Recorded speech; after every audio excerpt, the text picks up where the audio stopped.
안녕하세요. 세계금융원 골든클럽 정기준 원장입니다. 주식시장이 많이 하락했습니다. 좀 안정을 찾는 듯 했었지만은 시장이 뉴욕 증시 여파가 작용을 하면서 안 좋은 흐름으로 마감을 했습니다. 지수 보면서 설명을 드리겠습니다. 코스피 지수인데요. 좀 버티는가 했었죠. 지난주에서 주 초까지만 해도 버티는 기조라고 판단을 했었는데 우선은 똑같은 악재예요. 지난 시장의 급락을 만들었던 같은 이슈들이 이번에도 똑같이 작용을 해서 하락을 했습니다. 어떤 점들이 있었죠? 먼저 가장 우리가 수급적으로 두려웠던 부분은 엔캐리가 있었죠. 그 다음에 실제로 시장을 이렇게 끌어내리는데 종목의 역할들도 있었습니다. 미국의 빅테크 종목들, 특히 엔비디아 같은 종목들이 지나치게 높은 밸류에이션을 적용을 받고 있어서 사실 AI와 관련돼서 버블 논란은 존재를 합니다. 실제 AI 산업에 대한 버블이 있다고 생각하진 않아요. 그 전망에 대한. 왜냐하면 실질적으로 기업들이 AI를 향한 투자를 지금 실제적으로 하고 있기 때문에 그런 점들을 봤을 때 AI가 버블이라고 얘기하기는 어렵지만 엔비디아 실적이 잘 나오고 있잖아요. 다만 주가가 너무 많은 것들을 반영을 하면서 높게 올랐다는 것이 문제가 된다고 보입니다. 우선 그 점도 역할을 했었고 그 다음에 미국 경기 침체 우려 이렇게 세 가지가 지난 급락을 만들었었죠. 7월 달에서 8월 초에서의 급락을 만들었고 이번에 나타난 시장의 급락 역시도 마찬가지입니다. 그 세 가지가 작용을 했다고 보시면 될 것 같습니다. 우리가 여기서 주목할 점은 지난번에 있었던 급락보다 낙폭이 훨씬 적었다는 겁니다. 그러면 시장은 내성을 갖췄다는 거고 그 부분에. 그러면 혹여나 고용지표가 안 좋게 나오거나 그렇다 하더라도 사실상 시장이 많이 떨어질 우려는 없다고 보입니다. 다만 한 가지 좀 변동사항은 있어요. 그동안 이제 박스권에 대해서 제시를 해드렸었습니다. 우선은 2650선이 저점이 되는 박스권을 제시를 했었고 이번 주에 동향을 살피자고 그랬어요. 이번 주에 움직이지 말자. 이번 주에 방향성 살피고 가자고 지난주 투자 전략에서 여러분들께 말씀을 드렸습니다. 주 초반에 방향성이 나왔죠. 화요일 날 방향성이 나왔습니다. 그러면 이 방향성에서는 매도를 했거나 템포를 늦추거나 그런 어떤 액션이 있었어야지 된다는 거죠. 그런 방향성이 나오자마자 시장은 바로 급락 흐름을 탔습니다. 이게 2600선에서 멈춰 주었다면은 그 박스권의 지지와 또 그 박스권 내에서의 저항을 받으면서 흐름들이 전개가 됐을 텐데 지금은 우선 그 흐름으로 가지는 않을 걸로 보입니다. 박스권 흐름으로 시장이 움직일 가능성은 낮아졌다. 오히려 큰 추세를 좀 볼 필요가 있을 것 같습니다. 코스피를 기준으로 말씀을 드립니다. 코스피 같은 경우에는 지금 위치는 어찌되었던 대세 상승 추세권 내에 위치합니다. 그래서 우리가 대세 하락이 나오는 장에서의 그런 급락 흐름 하고 비교를 하면 안 돼요. 마찬가지로 작년 그리고 재작년에도 그런 흐름들이 나타났지만 그 이후에 또 추세적인 랠리들이 이어졌단 말이죠. 물론 추세 랠리가 가파르거나 하진 않았었습니다.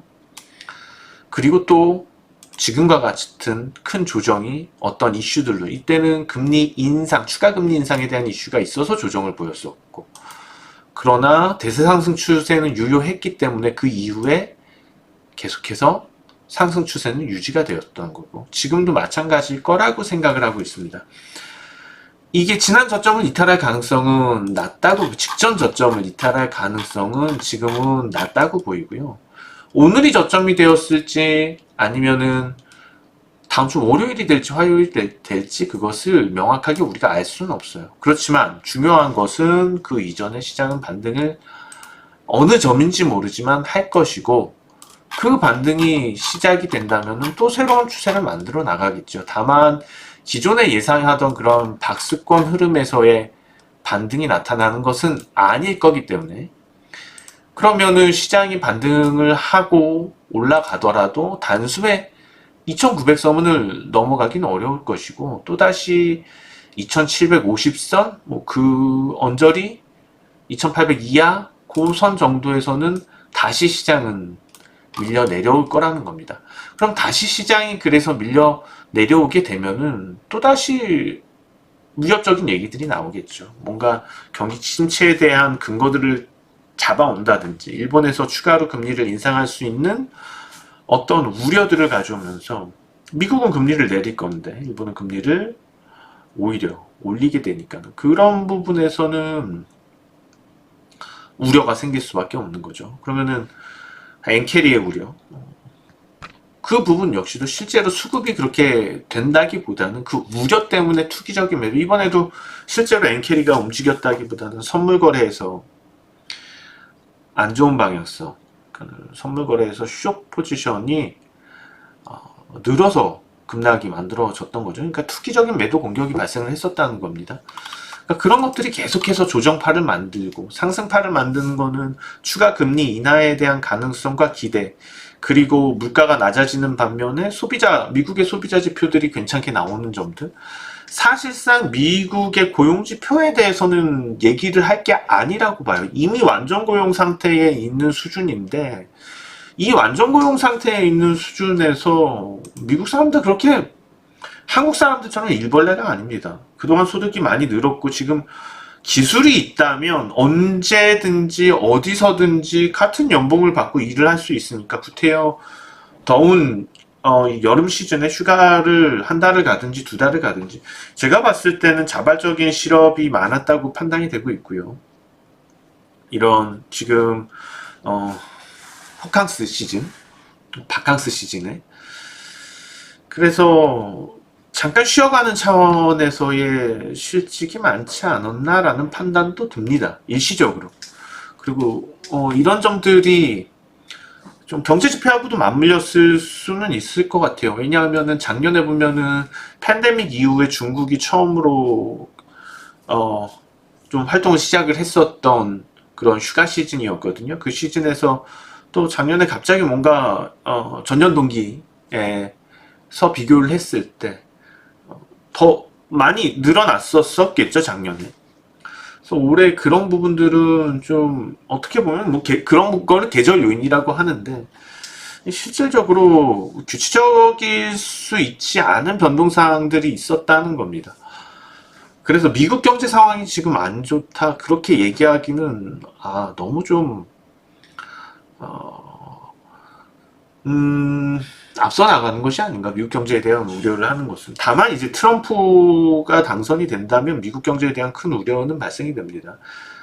제가 봤을 때 트럼프가 당선이 되면은 과거 미국 대공황 갔을 때의 행동들을 그대로 할 거라고 보여요. 왜냐하면은 지지율에 대한 욕심, 정권에 있어서 진짜 트럼프가 미국이 잘 되기 위해서인지, 아니면 트럼프가 권력 욕심 때문인지, 제가 봤을 때는 권력 욕심이 강한 사람인 것 같아요. 최소한 미국을 위한다면은 관세 정책 같은 경우들,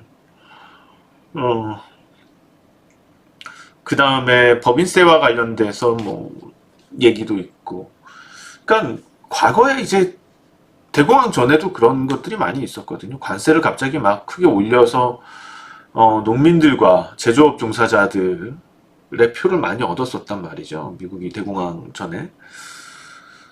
그러니까 지금 트럼프가 된다면은 아마 지금 뭐 경제 위기다 이런 얘기들을 하면서 정책을 그쪽으로 펴나갈 가능성이 있단 말이죠. 그렇게 되면은 글로벌 무역 전체가 아주 더 어그러지겠죠. 지금 그러면은 미국의 상태뿐만 아니고 뭐 중국의 상태도 안 좋을 거고, 지금 이미 보호무역 관련돼서는 좀 정신을 차릴 필요가 있습니다. 미국이 반도체 일부 첨단 장비들에 대한 수출을 규제한다는 얘기들이 있죠. 반면에 미국만 기술이 좋은 건 아닙니다. 중국도 첨단 기술에 있어서는 충분히 싸고 좋은 것들이 많단 말이죠.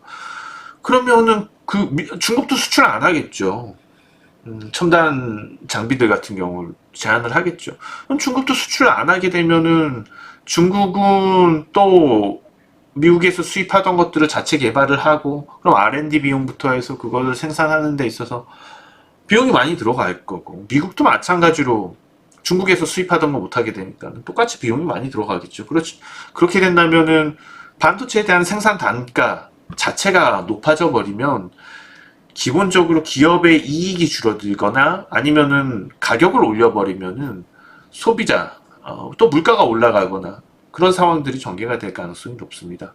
그래서 트럼프가 당선이 된다면은 사실상 미국 경제뿐만 아니고 글로벌 경제가 위기에 놓일 가능성이 저는 상당히 많다고 보입니다. 물론 지금 얘기하는 정책 그대로 갈지 안 갈지는 모르겠어요. 그런 위험도 있고 그리고 또 일론 머스크를 앞세운다는 얘기도 있어요. 얼굴 마담 역할을 시키려는 건지는 모르겠지만은 사실 일론 머스크 같은 인물들이 기업을 하는 데 있어서는 상당히 수준 높은 경영자일 수 있어요. 그런데 테슬라 같은 기업이 태어나는 것이 어떤 측면에서 보면은 운이 상당히 좋은 측면도 있거든요. 뭐 반드시 일론 머스크가 잘했다 잘못했다를 떠나서 일론 머스크 자체가 운이 억수로 좋은 사람일 수 있어요. 운이. 그러니까 로또에 한 뭐 대여섯 번 연속으로 당첨될 수 있을 만큼의 운이 좋은 사람일 수도 있다는 겁니다. 그런 사람이 나라 정책에 관여를 했을 때 과연 그 살림과 기업의 살림과 나라의 살림은 분명한 차이를 보이는데 실제로 일론 머스크가 미국의 경제 살림을 경영을 했을 때 너무 불안정해질 수도 있다는 거죠. 기업하고는 분명히 다를 텐데요.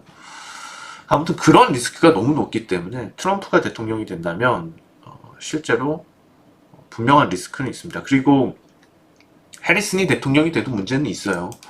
법인세를 너무 높일 생각을 하고 있습니다. 이런 부분들은 법인세가 높아지면 기업의 순이익이 줄어드는 거기 때문에 실제로 부담이 됩니다.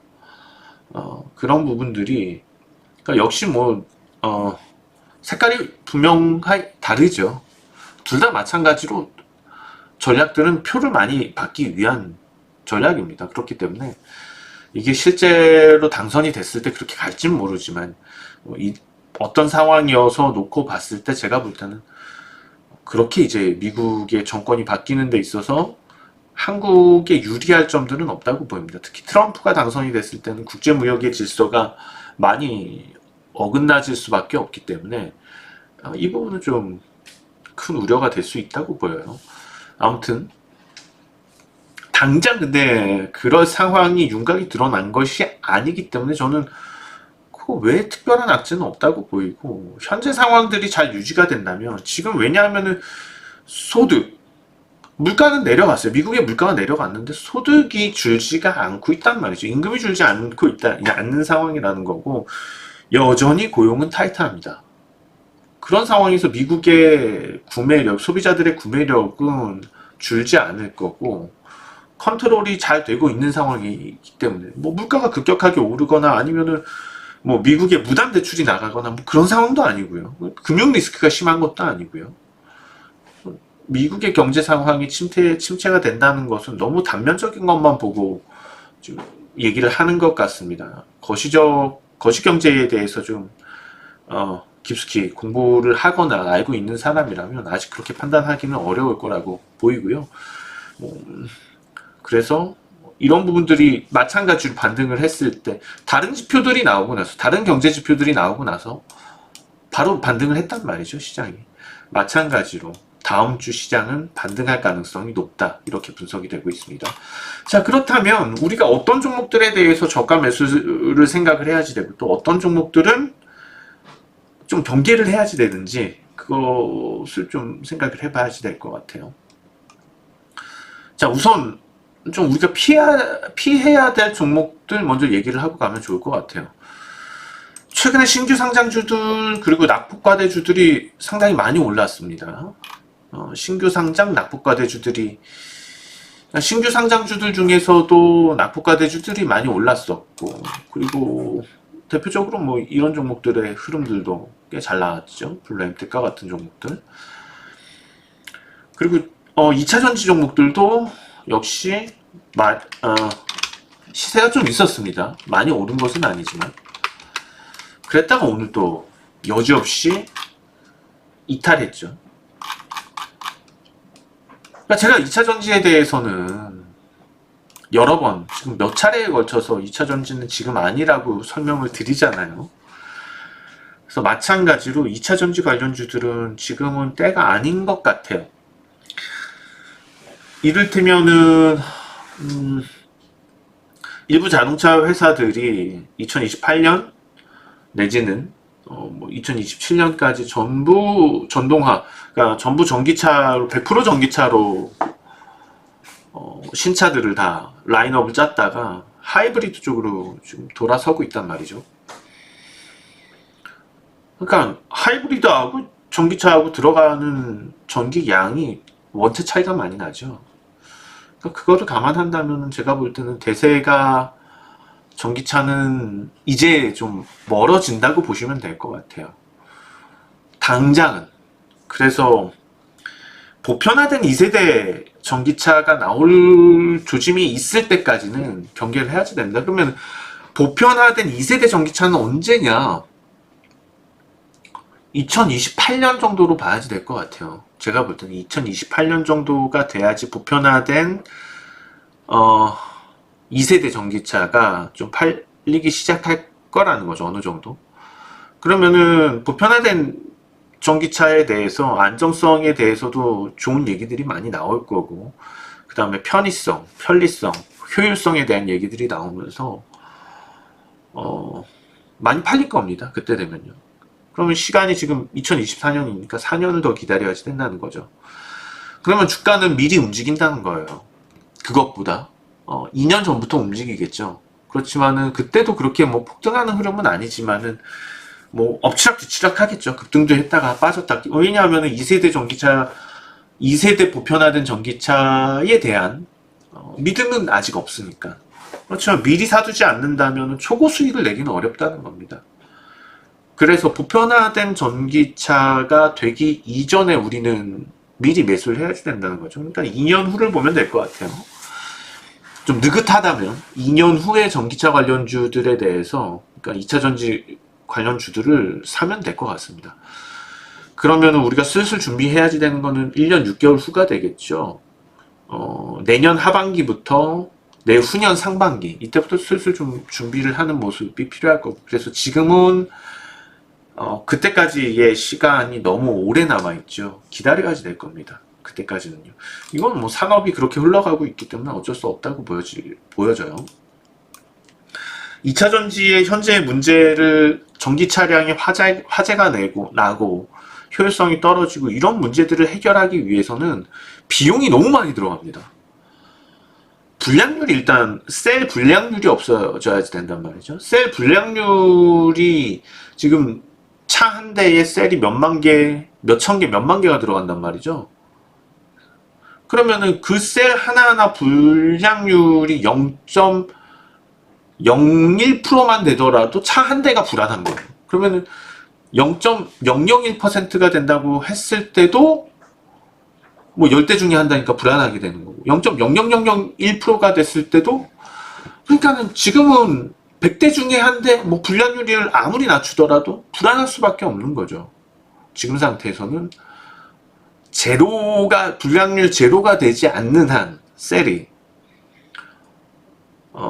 위험성은 여전히 있다는 거죠. 그러니까 셀이 불량이 있다고 하더라도 화재 위험이 없어야지 돼요. 그게 이제 보편화된 2세대 전기차에서 가능해질 수 있는 부분이 되겠죠.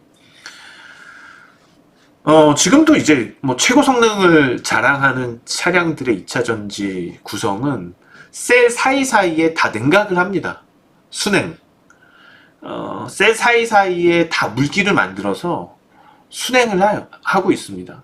그런 차량들이 지금 뭐 이미 시판돼서 나와 있고.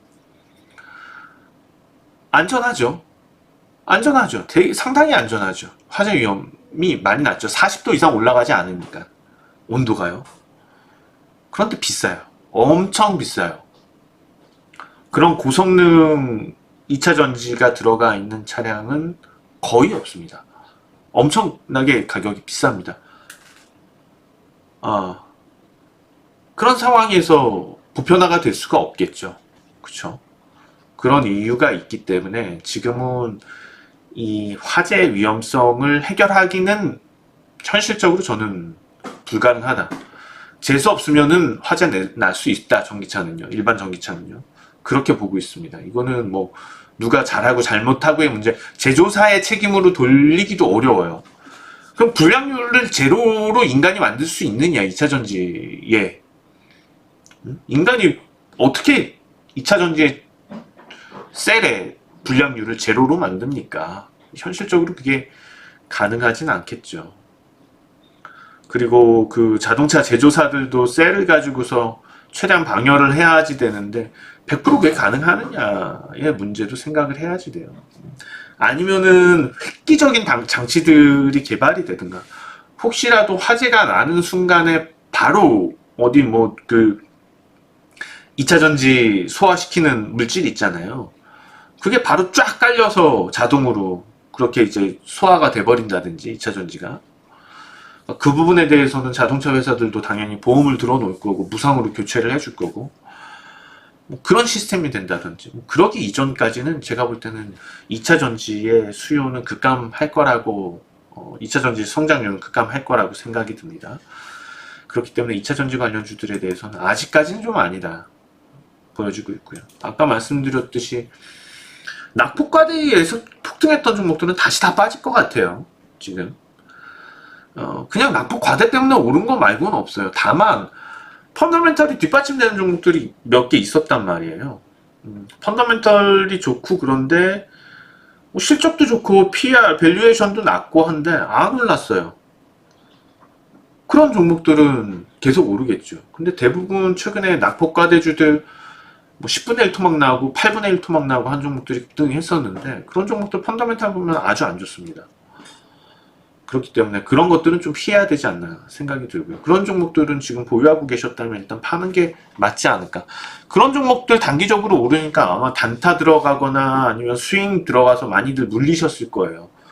반등 기다리기보다는 저라면은 손절매 하는 게 맞다고 판단이 됩니다. 자, 그리고 오히려 지금 시점에서 좀 저가 매수를 노려볼 만한 종목들도 보여요. 자, 먼저 현대중공업입니다. HD 현대중공업. 오를 만한 이유가 있으니까 올랐었단 말이죠, 그동안. 충분히 오를 만한 이유가 있어서 종목은 올라갔었고, 그리고 급락한 거죠. 그 이후에 시장 영향이 있었고 단기적으로 많이 올라갔다는 게 죄예요. 단기적으로 많이 올랐었기 때문에 문제가 생겼는데, 수주 실적들이 해결해 줄 거라고 보입니다. 그런 문제들은요. 그러면은 다음 주에 어디가 저점이, 지수 저점이 어딜지는 정확하게 모르지만 지금 거의 다 와 있다고 보이고 반등이 나올 거라는 거죠. 그러면은 이런 종목들 탄력적으로 움직일 수 있다고 보여요. 펀더멘탈이 되니까요. 그리고 만들어진 기존의 이 경로가 어디 가지는 않을 거라는 겁니다. 그렇기 때문에 현대중공업 다음 주 저가 매수 추천주로 먼저 말씀드립니다. 그 다음에 HLB에요. 시가총액 1위를 알테오젠이 차지했습니다. 원래는 HLB가 이슈만 없었으면은 미국에서 뻥난 거, 뭐 뻥났다고 표현하면 말이 좀 센가요? 아무튼 뭐 중국 때문에 그렇게 된 건데, 그 문제가 아니었었다면 하한가를 때려 맞지도 않았었고, 지금쯤 알테오젠을 넘어 있겠죠. 그런데 오히려 알테오젠이 그런 이슈들이 없으니까는 시가총액 1위로 올라섰습니다. 반면에 에코프로비엠은 오늘 5% 떨어지면서 시가총액 2위로 내려갔고요. 에코프로도 오늘 6% 급락하면서 HLB한테 자리를 내주게 되었습니다. 저는 HLB가 에코프로비엠 따라잡을 거라고 생각을 해요. 시가총액 2위나 2위로 올라갈 수 있다고 보이고요. 그리고 최근에 괜히 안 흔들리지는 않았을 겁니다. 버티고, 이런 급락장에서 왜 버티고 있었냐? 이유가 있으니까 버티고 있었겠죠. 그래서 뭐 HLB가 저가 매수가 되는 건 아니지만, 왜냐하면 그렇게 떨어지지 않았지만, 그렇지만은 시장이 반등했을 때 유리한 위치에서 올라가 주지 않을까. 2차 전지가 못 오르면 이쪽 바이오 쪽에서, 제약 바이오 쪽에서 올라줄 거라고 생각됩니다. 자, 마지막 종목 유한양행까지 봅시다. 유한양행도 많은 좋은 이슈들, 뭐 뉴스들 한번 잘 확인해 봐 주시고요. 착한 기업이죠. 유한양행은 옛날부터 착한 기업으로 소문이 나 있는데, 그동안은 우리가 이 유한양행 단순한 제약사라고 생각을 했었는데, 이제는 좀 R&D 쪽이 강력해지고 있는 제약사로 탈바꿈한다. 그렇다면 그냥 약만, 기존의 약들만 생산을 해서는 성장성을 부여받지 못하죠. 그렇지만 이제는 R&D 역량이 강화가 된다면은 역시 높은 밸류에이션을 받을 수 있다. 그런 측면에서 움직임이 있었고, 사실 시장 여파가 아니면 더 많이 올라 있을 거예요. 뭐 20만 원에 근접해 있을 수도 있을 겁니다. 그렇지만 시장 여파로 흘러내렸는데 분명히 보상 받을 겁니다. 그래서 다음 주 뭐 초에라도 조금 더 조정이 있다면 저가 매수하는 거 괜찮지 않을까라고 얘기를 좀 추천을 드리고 싶습니다. 자, 너무 시장 분위기가 침체되어 있습니다. 그렇지만은 저는 반등할 거라고 믿고 있기 때문에 너무 심각하게 보지 마시고요.